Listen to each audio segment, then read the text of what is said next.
정용실의 뉴스 브런치.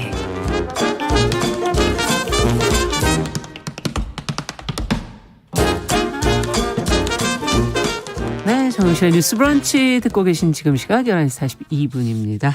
자, 서점 편집자의 세심한 안목으로 고른 좋은 책 읽어보는 시간 돌아왔습니다. 동네 책방.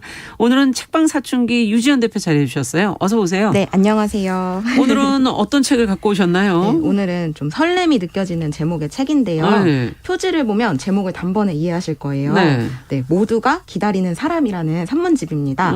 이 모두가 기다리는 사람은 바로 이 책을 지은 분, 택배 기사님인데요. 네, 물건을 우리가 직접 사는 것보다 좀 주문해서 배송받는 일이 많은 일상 속에서 이 택배 기사님이 굉장히 중요한 존재시잖아요. 맨날 기다리잖아요, 정말. 맞아요. 그래서 너무 적합한 제목이라고 생각을 했는데 이 책에 이제 작가는 말씀드린 대로 네. 택배 기사님과 큰딸이라고 이렇게 적혀 있을 거예요. 네, 그럼 두 분이 같이 쓰신 건가?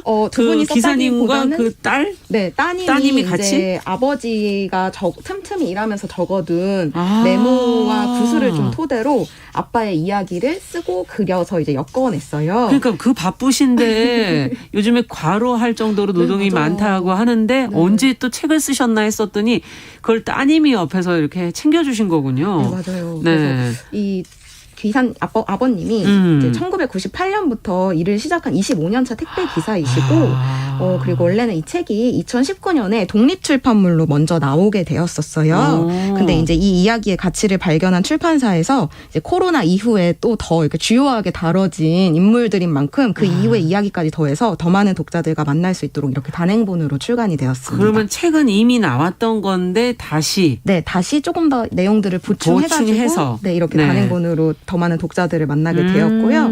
그동안 이제 주로 택배기사라는 직업을 이야기할 때 말씀하셨듯이 뭐 과로사나 보호받지 못하는 개인 사업자 아니면 이제 또 다른 감정 노동자로 좀 이렇게 혹독하고 안타까운 부분들을 많이 말해왔어요. 보도가 그렇게 많이 됐었죠. 네, 맞아요. 네. 그런데 이제 이 책은 타자가 바라보는 시선으로 그 직업을 조명하거나 관찰한 이야기가 아니라 그 택배기사인 자신이 직접 몸과 마음을 부딪혀 겪은 목소리가 담겨 있어서 조금 특별하게 다가오는데요. 그래서 마냥 이렇게 가볍지도 또 무겁지도 않고 이제 자신의 일을 정말 좋아하는 이런 숙련된 직업인으로서 어떻게든 소임을 다하는 사람으로 일하고 있는 그리고 매일 문 앞에 물건을 두고 오지만 미처 전달하지는 못했던 그런 마음들이 담겨 있는 책입니다. 이야, 그렇군요. 지금 25년 동안 일을 하셨다면 이건 정말 전문가죠, 전문가. 맞아요. 예, 모든 일도 한 10년만 하면 익숙해지잖아요. 맞아요. 정말 예. 좋아서 이제는 하고 있는 일이 되어지신 것 같아요. 네. 근데 우리 일상에는 정말 뗄래야 뗄 수 없는 중요한 직업인데 코로나 이후에 특히 더 중요해졌고 그래도 또 그 안에서는 뭐 무례하게 구는 분들도 있고 뭐 당연하게 여기는 분들도 있고 여러 가지 그 애환들이 있을 것 같아요. 어떤 내용들이 적혀 있는지 좀 설명을 해 주시죠. 아무래도 제가 이제 이 책을 딱 발견하게 됐을 때 저 역시 서점을 하고 있으니까 사실 택배 기사님하고 좀 이렇게 때려야 뗄 수 없는 관계에 있거든요. 그러네요. 주로 책을 배송받기 때문에 맞아요. 저도 이제 연관이 되어 있고 사실 되게 죄송한 때가 되게 많아요. 왜냐하면 그 이삿짐 센터에서도 책이 가장 좀 싫은 물건이라고 책 많은 말씀하시더라고요. 집을 싫어하시죠. 맞아요. 그것처럼 이제 택배 기사님들도 책이 여러 권 들어있으면 아무래도 물건이 무겁다 보니까 맞아. 저도 항상 죄송하고 감사한 마음이 드는 존재인데 이렇게 저도 이제 서점을 하다 보면 한 자리에 이제 여러 해 동안 있으니까 기사님들과 좀 익숙해지는 측면이 있거든요. 그렇겠네요. 그래서 이게 잠시 보는데도 기사님들이 막 오늘 너무 힘들었다, 뭐 어떤 일 때문에 힘들었다 이런 식으로 저한테도 그런 일들을 공유해 주시기도 해서 저도 이런 이야기들을 좀 알고 있었는데 책을 보니까 아니나 다를까 이제 엄청난 에피소드들이 많이 담겨 있더라고요. 이제 육체적으로도 택배 기사 업무가 굉장히 힘든 일인데 그렇죠. 이뿐 아니라 이제 여러 감정 노동에도 시달리는 일들이 진짜 많은데 예를 들어 이제 배송 완료라고 떠서 갔더니 물건이 분실된 것 같다고 책임져라고 다짜고짜 이제 전화를 해갖고 따지는 고객들이 정말 많다고 하는데 알고 보면 학원 다녀온 아이가 물건을 이렇게 넣어놔서 몰랐다거나 아니면 뭐 확인도 안 해보고 네, 약간 술에 취해서 자기도 모르게 또 이렇게 물건을 들여놨는데 그걸 까먹고서는 왜 배송이 되지 않았냐 이렇게 따지는 경우가 되게 많고 그리고 짐을 내리고 배송하는 동안 잠시 택배차가 정차되어 있잖아요. 그거를 못 견디시고 화내고 욕하는 일도 많다고 하고 또 이제 오늘 밤에 출국한다면서 새벽부터 전화해서 하차도 안 된 물건을 배송 요청을 한다거나 그리고 고객 주소 오류로 오배송된 물건을 찾아서 기껏 배송했더니 상자가 조금 훼손되었다는 이유로 받지 않겠다. 이런 경우들이 있어가지고 기사님이 이제 이런 이야기를 쓰셨는데 여기 이렇게 적혀 있어요. 여기 쓰인 이야기들이 한 명이라면 쓰지도 않았을 것이다. 그럴 정도로 많다는 거군요. 네, 부지기수로 일어나는 일들이라고 되어 있어요. 그래서 사실 이제 우리가 택배 배송 과정이나 택배 기사님들의 이야기가 미디어에 많이 노출이 되었고 또 어떤 환경에서 어떤 식으로 이루어지는 아실 텐데. 네, 알고 있기 때문에 사실 이해하려고 하면 이해할 수 있는 일들인데 너무 당연하게 갑과 을처럼 대하는 그런 무지막지한 상황들이 있는 거죠. 그래서 이 중간에 에피소드에도 등장을 하는데요. 내가 갑인데 왜 택배 기사가 갑 노릇을 하죠? 이렇게 말씀하신 고객님이 계셨다는 거예요. 아니 갑이 어디 끌이 어디 있어요 그냥. 예. 딱 그 말씀을 하셨어요. 기사님이 배송 기사와 고객님은 그런 관계가 아니라 우린 상생 관계다. 맞아요. 고객님이 원하시는 상품을 택배 기사가 배송하지 않으면 결국 받지 못하는데 어떻게 갑과 을이라고 말하십니까? 했던 이 이야기 너무 당연한데 당연한 이야기를 하고 있는 장면이 조금 슬프게 다가왔고요.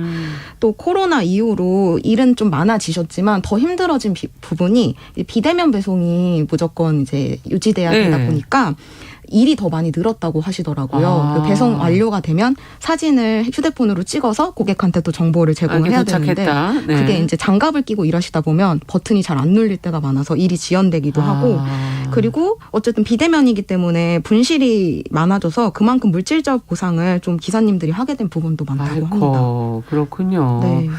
지금 뭐 사실 이 책을 저는 이제 받아서 지금 보면서 목차의 어떤 소제목들 이런 거 하나만 봐도 지금 어떻게 일을 하고 계신지가 좀 그려져요. 뭐 믿어주셔서 감사합니다. 제목만 봐도 뭔가 제목만 봐도 안 읽어도 뭔 내용이 있을지 알 것 같고 아까 오늘 출국합니다. 네, 그 이야기였어요. 이게 아까 그 출국하는데 빨리 좀 갖다 달라고 그런 거 아닌가요? 네, 맞아요. 오늘 출국하니까 빨리 달라. 네. 출국 전에. 그다음에 그 집이 어디죠? 이런 제목들이 야, 참 그 어떻게 지금 고된 직업이긴 하지만 이거 어디에서 어떻게 또 보람을 느끼실까 그것도 참 궁금하기도 하고. 네, 맞아요. 슬픔이 있으면 이제 기쁨도 있다고 하잖아요. 그래서 이 책이 좋았던 거는 그 분노할 만한 현실만 그리는 게 아니라 또 이들이 좋은 이웃들을 만나고 있다는 걸 이제 보여주는 에피소드가 있기 때문이에요. 네. 그들의 삶과 노동을 좀 이해하고 조금이라도 더 다정하고 좀 친절하게 대하려는 마음들이 이제 느껴지는 이야기들인데 4장에서 주로 그런 이야기들이 다뤄지고 있어요. 그래서 인상 깊었던 일들을 좀 소개하자면 이것도 궁금하네요. 좋은 내용도. 좋은 내용도 아주 또 따뜻한 이야기들이 담겨 있더라고요. 이제 배송 예정 시간을 7시라고 말씀을 드렸는데 6시 50분부터 왜 안 오냐 하셔서 갔더니 기사님을 위한 저녁상이 차려져 있었대요. 그래서 힘든 일 하면서 식사 거르면 안 된다고. 그래서 그 식사 준비 때문에 왜 안 오냐 전화를 밥 식으니까. 네, 맞아요.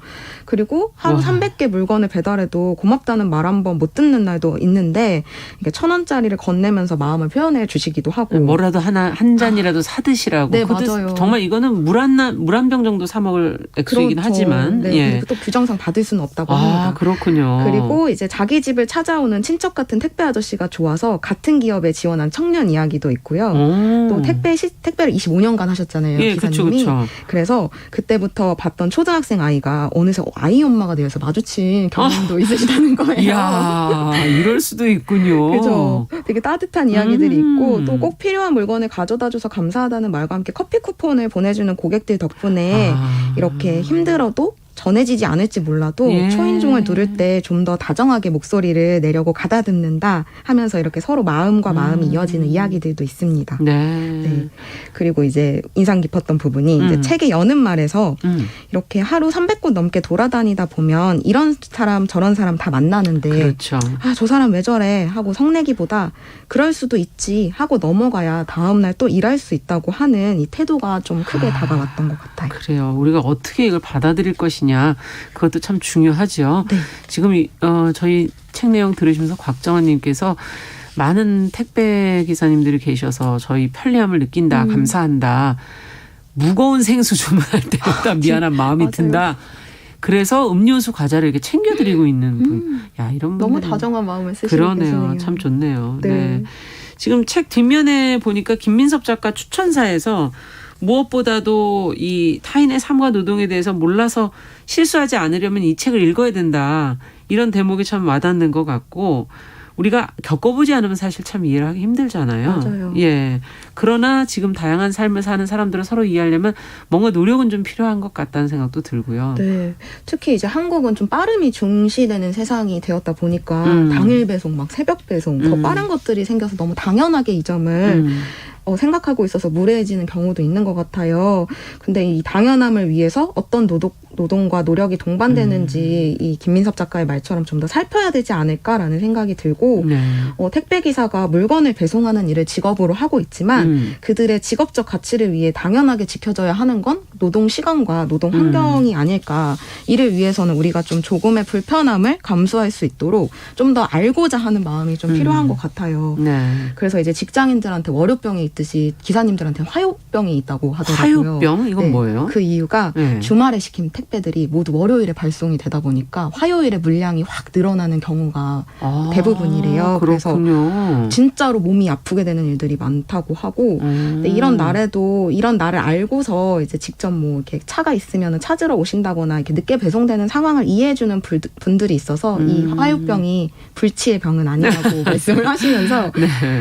이런 얘기를 보니까 어쩌면 이렇게 기다려주는 것만으로도 기사님들한테는 큰 이해가 될 수 있겠구나. 그렇죠. 늦어지면 늦어지는 대로 또 기다려주는 마음. 네. 이게 한 사람들의 기록이 참 중요하네요. 맞아요. 이게 우리가 이게 객관적으로 제3자의 눈으로 들여다보는 게 아니라 스스로 자기의 삶과 직업 이런 거에 대해서 기록을 해 주셔야 사실 이런 걸 보면서 서로를 이해하게 되지 않나 이런 생각도 드네요. 예. 아주 매력적인 그런 책이네요. 네, 맞습니다.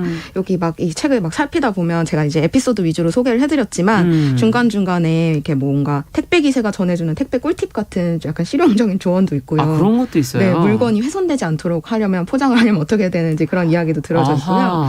그리고 또 내용 외에도 책 자체의 매력 포인트가 몇 가지 있는데요. 네. 우선 이제 넘겨보면 알겠지만 다른 책에 비해 글자 크기가 좀 큽니다. 맞아요. 그리고 간격이 글자와 글자 간격도 좀 넓어요. 맞아요. 줄 그래서 간격이 굉장히 넓어요. 읽기가 편한 책인데 아하. 그 이유가 운송장의 작은 글자들을 보느라 눈이 필요한 기사님과 동료들을 위해 큰 글자를 사용했습니다라고 일러두기에 써져 있고요. 그렇군요. 이런 센스 있는 배려가 좀 좋았고요. 그리고 책 아래를 보면은 택배차가 그려져 있고 페이지가 넘어갈수록 점점 왼쪽에서 오른쪽으로 그 차가 조금씩 이동을 하는데 그래서 오른쪽 책 모서리를 잡고 이렇게 책을 휘리릭 하고 넘겨보면은 예. 택배차가 이동하는 것처럼 보이는 그런 효과가 있어요. 그래서 어머 진짜. 네, 책을 다 읽을수록 독자들 마음으로 이 이야기가 배송되는 것처럼 좀 느껴지더라고요. 이 차가 자꾸 제 쪽으로 오는 거군요. 맞아요. 그렇게 해서 이 이야기를 좀 이해하게 되는 그런 마음이 들고요. 예. 또 책 커버를 벗겨보시면은 예. 앞표지에 보내는 사람, 받는 사람, 전하는 사람. 우리는 셋 중 하나라고 적혀 있어요. 내지 안쪽으로. 네, 맞아요. 네. 근데 이 말이 사실 언뜻 당연한 듯 보이는 말이지만 맞아요. 우리가 택배를 보내거나 받을 때 우리는 보내는 사람이랑 받는 사람 이름만 적거든요. 근데 송장을 자세하게 살펴보면 이 택배를 전하는 사람인 담당 택배 기사님의 이름이 적혀 있어요, 사실.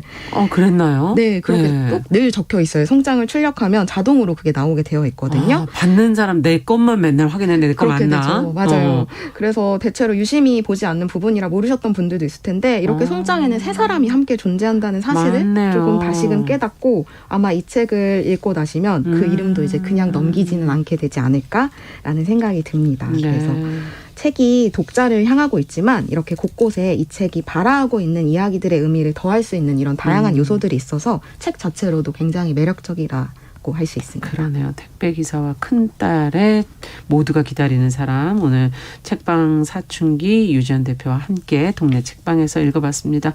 오늘 말씀 여기까지 듣겠습니다. 감사합니다. 네, 감사합니다.